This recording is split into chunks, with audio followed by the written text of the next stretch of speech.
Yes, yes. Welcome to the ancient world of tabletop games. I am Agamemnon from the historical documentary Time Bandits. This is a report from a fugitive.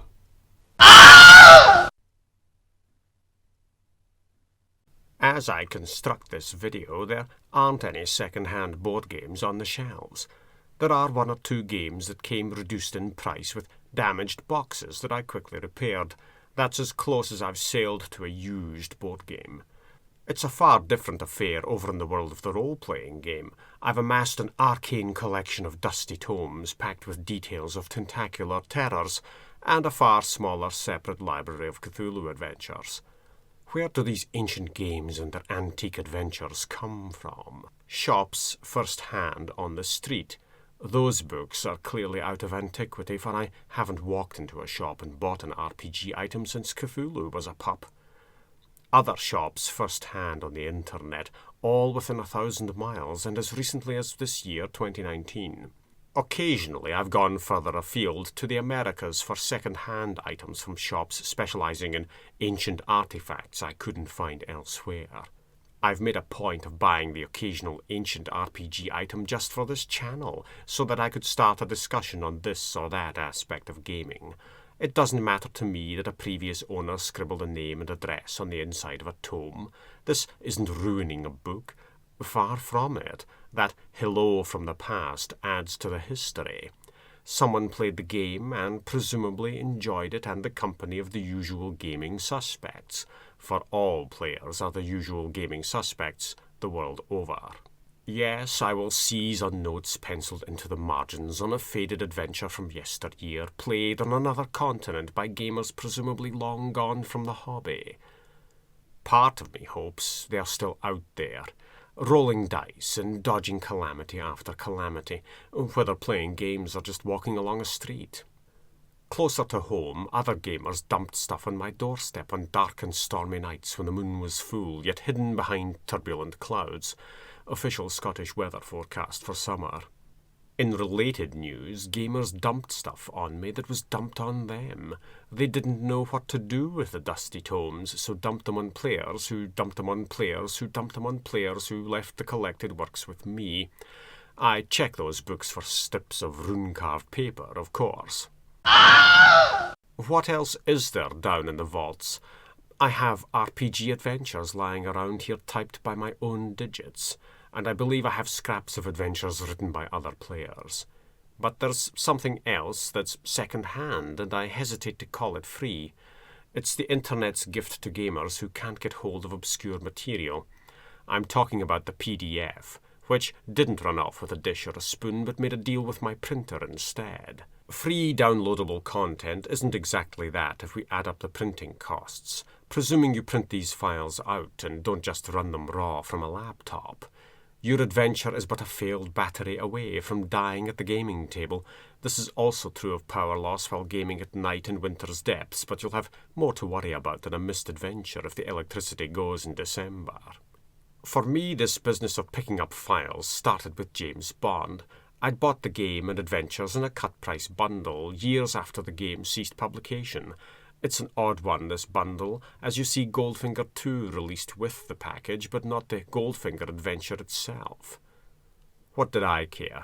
The shop held a sale, and I had a bargain on my hands. One stop, and a long list of adventures fell into my clutches. I went looking for the rest of the game's bits and pieces, and I found them without much difficulty. Then I discovered what happened when the game died. The Bond rights clearly lapsed, but there was one last gasp decades later when From Russia with Love almost made it into publication. Sadly, it was not to be. A global conspiracy gave us the sight of a giant company's shark-like spaceship gobbling up the company that produced these adventures. After, people were fed to the piranha, and that is a role-playing fact. Bon appetit.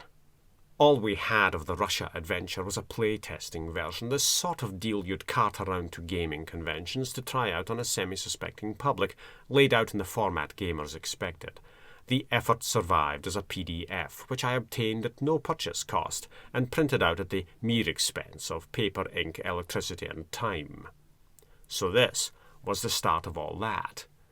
I've revisited the internet archives to obtain material that I can't get anywhere, or that I'd only obtain if I threw my bank account at Bond villain-style online entrepreneurs.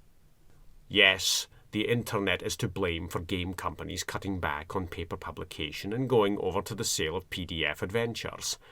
Those I'd describe as first-hand, but there's a busy community of scanners who took the original adventures and beamed them into computers. There, these out-of-print adventures survive as echoes of gaming's past, with the odd page tilted at an angle or the resolution of fancy artwork turned down a smidgen. I am speaking of copyright theft, performed as a service for people who want to look into the RPG hobby's vaults without having arms and legs ripped off as part of the transaction. When possible, I've bought physical copies of games and their adventures. With out-of-print stuff, I'm forced to go to the second-hand market. You'll be lucky to spot a single copy of what you are after, from America, sent to you by snail with bank charges for conversion to a dollar price thrown in. And I have no trouble with that if I really want something and the price is reasonable. The free downloading marketplace is technically second-hand when someone has to sit there and physically scan page after page of their own adventure just so that you can glimpse a copy in the wild. I'll take as my example Kingsport, the City in the Mists for Call of Cthulhu. This is a source book with adventures published in 1991, though updated in 2003 to include rules and statistics for another version of Cthulhu, the D20 system variation. The closest I sailed to the D20 version of the game was seeing one player wave it at us from a distance. That was a short conversation. I bought this. Why? We do not tolerate failure, number 3. You know the penalty. Kingsport is not officially available as a PDF for a nominal fee from the official website. There's no question of buying it electronically and supporting the company. On assorted third-party buying sites, I see the price hover around £100 when postage is taken into consideration, and I'm not prepared to pay £100 for the adventures. That's what I'm interested in, the adventuring. The book is around 180 pages, and the adventures don't start until around page 90-odd. I consider a rare book to be something out of the depths of time rather than Kingsport. The Book of Kells it ain't. Some poor bastard worked through the night to transfer the Cthulhu material to the internet, where, after a short sacrifice, it went global, as almost all tentacular conspiracies do, except for the intergalactic ones. I've printed the cover. It's unlikely that I'll print the book. The first half is background material. I want the adventures.